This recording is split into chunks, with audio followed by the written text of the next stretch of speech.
Welcome once more to the 2015 University of Arizona Executive of the Year Award. I'm joined now by Ann Weaver Hart, President of the University of Arizona.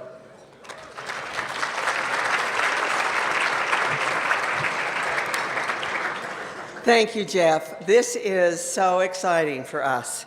I hope you've all been watching the little sound bites on the screen about all the wonderful accomplishments of the Eller School and how important it is for us to celebrate the tremendous impact that this program has on the students through the faculty and as part of this great university.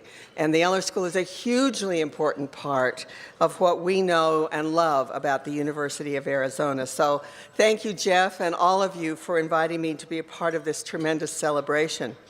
You know, 32 years ago, the Eller National Board of Advisors established the Executive of the Year Award, as you've heard. And we are proud that we're carrying this tradition moving forward. Well, I'm sure that we will be sharing some personal stories today. I want to take a moment to highlight for everyone some of the accomplishments that have made Sam Fox such an excellent choice for Executive of the Year.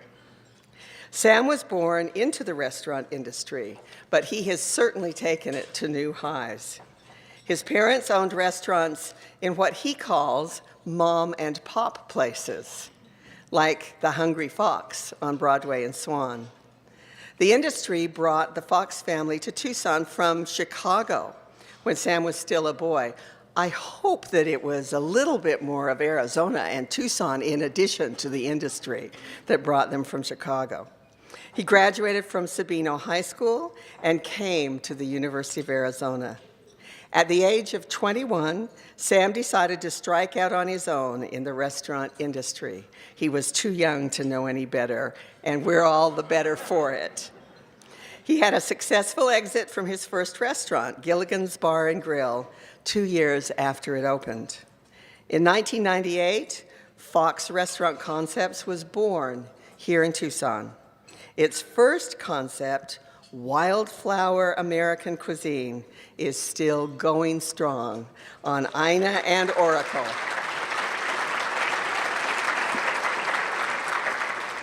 And we are so proud. Sam had bigger ambitions, and boy, are we glad he did.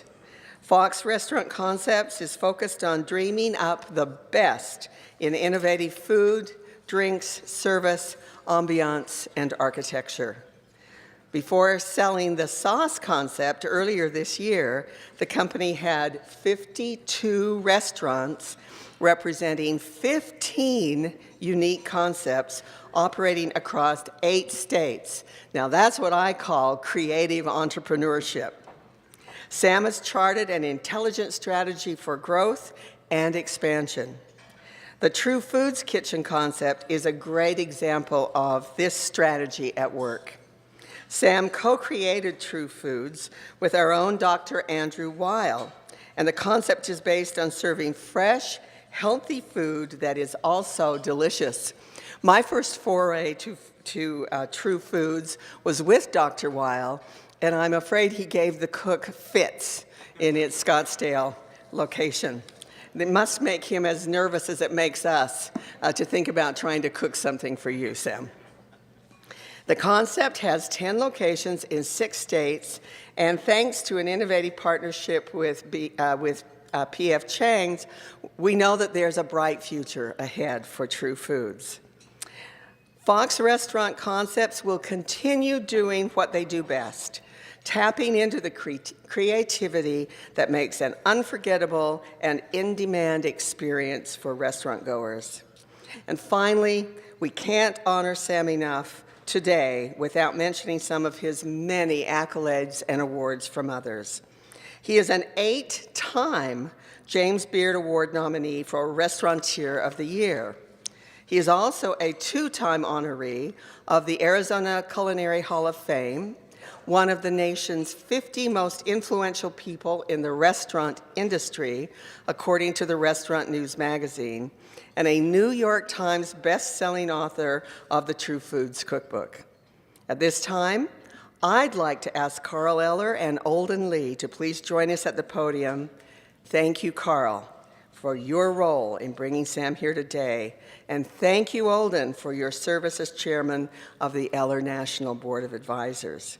We are honored to present the 2015 Executive of the Year Award to Sam Fox, founder and CEO of Fox Restaurant Concepts. The award includes a sculpture by Deborah Copenhaver Fellows.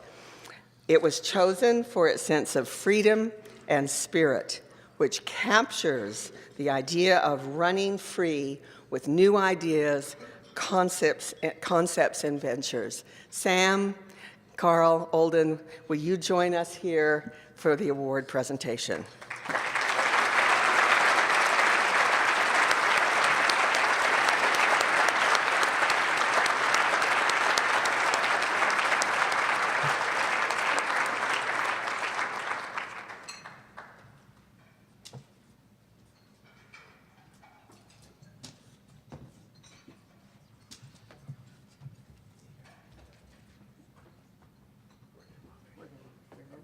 Okay.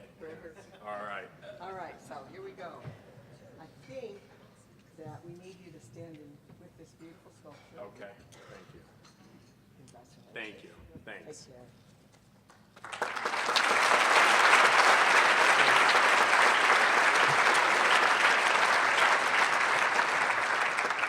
Thanks, Carl. Thank you. Thank you. My turn now? Okay, great. You guys are going to stand here the whole time? No. All right.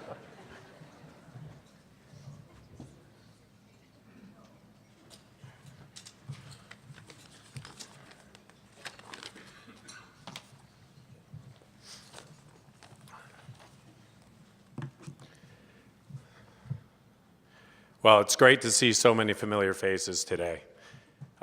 Growing up in Tucson, coming back today, I live in Phoenix now, and seeing so many people that have been in my life for so long, it's super, super humbling. So I want to thank everyone for showing up today. About 2 months ago, maybe about 3 months ago, Carl called me up and got me on the phone, and usually he calls me and asks me for a reservation at one of the restaurants. So I took his call real easily, and he starts going into this conversation about this award here at the school and some of the past recipients, and Jamie Dimond, Jana Napolitano, Herb Keller, Howard Schultz, who's a big a person I look up to from Starbucks. And he says, "We want to give you this award." And I said, "Are you sure you have the right guy?" And so, Carl, thank you for thinking of me, calling me, and I'm very humbled by your thoughts of me being worthy of this award. So, thank you.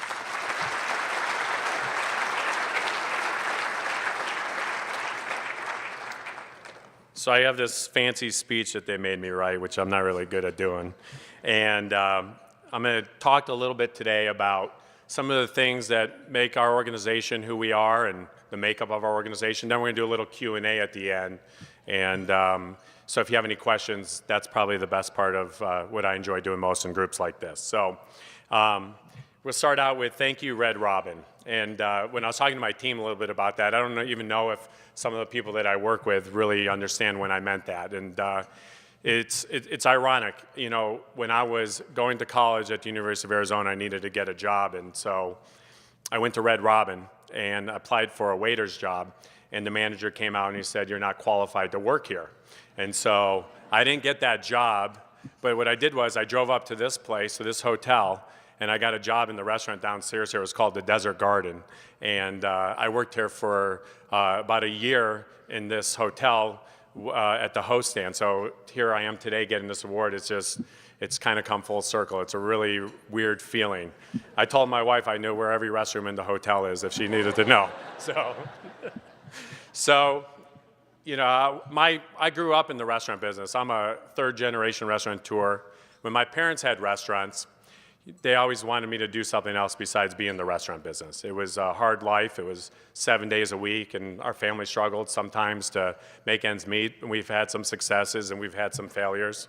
And so I decided that I would please my parents and enroll in the real estate finance program at the University of Arizona. And so one summer, I was working at an internship at a real estate firm here called Grubb and Ellis.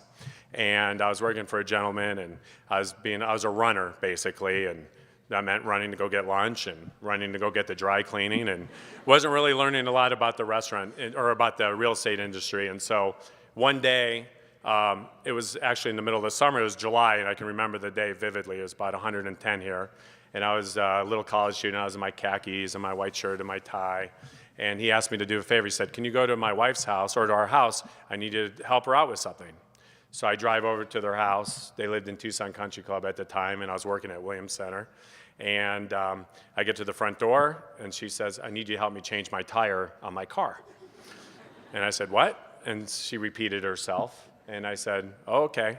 And I'm not really mechanically inclined, so that was really a problem for me right at that moment. So I go out. I wind up changing the tire on the car. Took about an hour and a half. It should have taken about 30 minutes. It was about 150 degrees on the asphalt in the parking lot changing this tire. And finished it, said goodbye. She barely said thank you. Got into my car, drove back. I looked at my clothes. My clothes were ruined.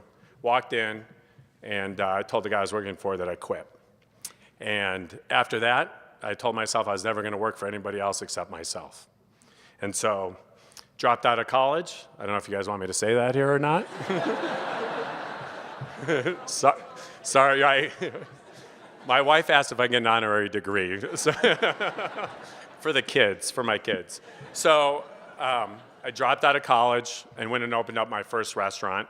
And, to that day, I vowed that I was going to create my own destiny in life. So here I am today.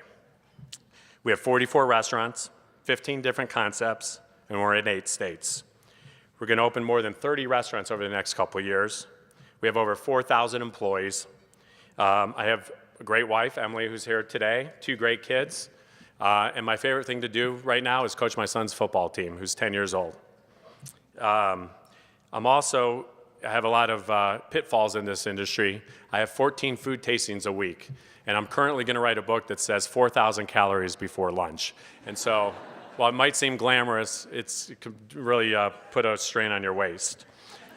So today I'm going to share some lessons with you that I learned about my picture of success, what I define as success. So let's see.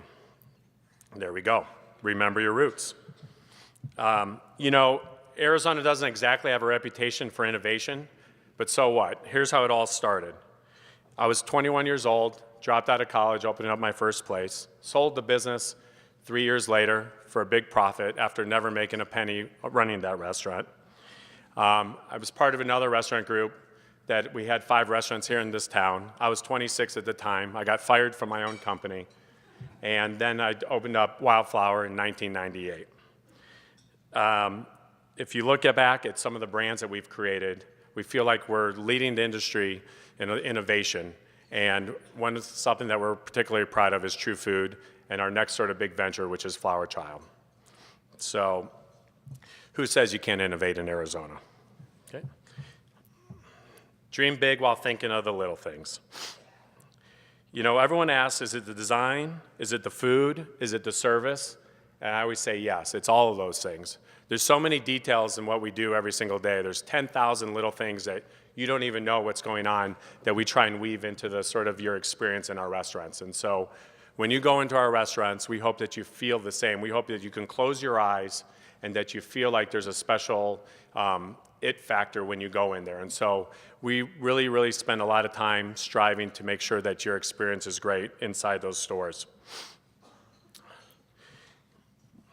Never settle. This is something that people ask how I became successful. And I always said that early on in my career, I outworked everybody. When I had a restaurant, my first restaurant, I had no money to pay anybody. So I had to be there every single day. I think I worked in 3 years. I think I took about 10 days off. I couldn't afford to pay managers.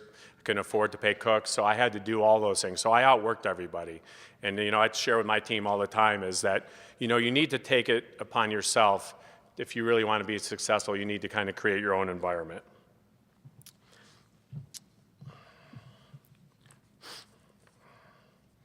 Don't ever change the need to change. Change is good, break the rule. If it's not broken, don't fix it whenever it's least expected. I hate that saying. If it's not broken, don't fix it. We are very good at taking a look at ourselves, things that are working or not working. We're always looking to get better. So we're continuously changing things all the time. My team's here today. I drive them crazy with everything that I do. Things will be going along great all the time, whether it's a menu item, whether it's a training program, whether how we do our real estate. And I'll come in one day and I'll say we want to do something totally different. And so that drives us crazy. But I think that's something that is really, really important. If you want to keep your organization fresh, new, and moving forward, if you're afraid to do something new, then you're going to be standing still and you're never going to be moving forward. So I think that success for our organization is that we get to do so many new things with so many different brands that we have. And within those brands, whenever we do something new, it's really, really important that we learn something. And when we learn something, it's really important that we share that in the organization. So if we do something at True Food, it's not unlikely that somehow we'll learn something that will be something at North. And it's not food, it could be service, it could be how we handle hospitality, it could be how we train people, it could be how we build the restaurants. But being able to do so many new and different concepts all the time really helps our existing concepts. And so that's why we're able to always move things forward. Serve another purpose. For me, we've been so fortunate that the communities that we're in, people are supporting us. And so a big part of our initiative is to give back to the community. Here in Tucson, as you all know, we're very, very big supporters of the Boys and Girls Club, and vice versa. They've been great supporters of us, and it's been a great partnership. We look at the communities that we're in, that we're partners with people, and we want to support them, and they support us, and it's so important to us. So we're always looking to do things, and the most joy I get about it, I was talking to my team the other day, is I think last year we gave out almost 3,000 $25 gift certificates, and that drives how much paperwork and extra work the team has to do instead of doing one big initiative. But it's so important to us that we have a little kid that will walk into one of our restaurants in his Little League uniform and ask for a $25 gift card for his raffle so they can buy new equipment for his team. So we love to touch as many people as we can in a big way and then also in a small way. I think it's really important for us to remember the communities we are, and we're really proud of our giving in the communities. Find great people and give them space to be great.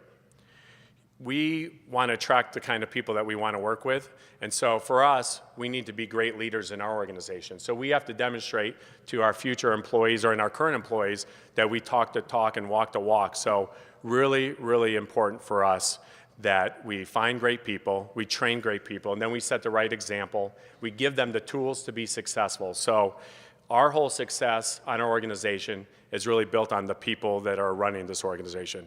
I'm so proud, not everyone's here today, but there's been so many people that have worked in the restaurant that I've hired as waiters and waitresses that are now running this organization and that are responsible for so many things on a big level. And a lot of you know Regan, who's not here today, he's at a wedding, and we have Spike, who is one of our first employees, and we just had so many people that have helped grow this organization and get the culture of who we are, and that's one of the things why I think that we're successful. Hospitality rules. We have a mantra. Yes is the answer, what is the question? This is really the core of our organization's culture. Hospitality and service is above anything else. Early on, I thought it was only hospitality towards our guests, but I quickly learned employees need the same level of service and care. When you have a happy staff, you have a happy guest. As I grew the company, it was always about the guests. Early on, it was always about the guests. And I would say a light went off probably about 8 or 9 years ago, maybe a little bit longer, that I realized if we're really going to be successful, we need to surround ourselves with great employees, and the employee experience needs to be as good as the guest experience. So today, we equally talk about our guests and our employees in the same breath, and we hope that they have the same experience our employees do that our guests do, and we feel like that's one of the keys to our success. Don't get so big you get bad. There's a saying, we like to be the biggest small company we can. We've had a lot of growth over the years, and a lot of people say you should slow down, you should concentrate on one brand or a different brand, and we've never really followed the rules. We've kind of beat to our own drum, figured out what works for us, and we've developed some great restaurants over the years. A lot of people say you should develop this restaurant or that restaurant, and for us, we really like to try and do things more organically. And everyone says, are you going to open 30 of those or 40 of those? And it really starts with one. We really always, whenever we do one restaurant, we never set out for it to be more than one. And we say we focus on one great restaurant, and it kind of builds organically. And then if it works, then we decide maybe there'll be two. And then maybe there'll be three if two is successful. But that's how I grew my company. We had one restaurant. It was successful. I was able to open up another restaurant, and number 3 and number 4. And the only reason we were able to get where we're at today is because we've had success before us. So we've never really gotten ahead of ourselves. And we've become this big company, but we still really work in a small environment of just sort of how we do it on a daily basis and not, like I said, not get ahead of ourselves too much. So what's next? This is a question I get asked a lot. People want to know the next restaurant idea. Thankfully, our organization is good at perceiving guests' wants and recognizing future trends. For example, we saw the nation's want for healthy food choices and create a true food kitchen, which really is industry leader for the health and wellness restaurants and created a new category in its dining. It's important to always look for what is next. And so our organization will continue to innovate. We're always looking for a great new idea. We're inspired by so many great people, great restaurateurs, our travels, the people that we surround ourselves with. So all those things, all those ideas, we have a lot of new things, but sometimes we have to slow ourselves down and not get ahead of ourselves so much. So life is a classroom, take a lot of notes. This is a picture of my dad who passed away a couple years ago. And my mom at the Hungry Fox on Broadway. That's a giant cheesecake of a fox head. It's hard to see because I had to scan that in. But, you know, I wanted to share that with everybody because without my parents, you know, I wouldn't be up here today. And I learned so much from them. You know, I was growing up, the school bus used to drop me off at my dad's restaurant. And so I would sit in the booth every single day and watch what went on in the restaurants. And so I tried and share that with all my team a lot about it. And so as I grew my career, you know, I was always humbled by all the experiences that I had with my parents. So I've taken a lot of life lessons from that experience, and I've had a lot of life lessons, particularly at my first restaurant, which I really struggled at. And those 3 years at Gilligan's, when I had no money, I couldn't pay my bills, really is a foundation for who I am today. So that's where we're at. I want to thank everybody, especially the students that I got to speak to earlier. I actually have the most fun with that, and I'm looking forward to the afternoon session. Carl, thank you for your support and thinking of me for this award. My team is here. Thank you to my team. Governor Ducey, thanks for joining us. President Hart, thank you for joining us. And Emily, I love you, and thank you for being here today. So thank you, everyone. I'll open up to Q&A.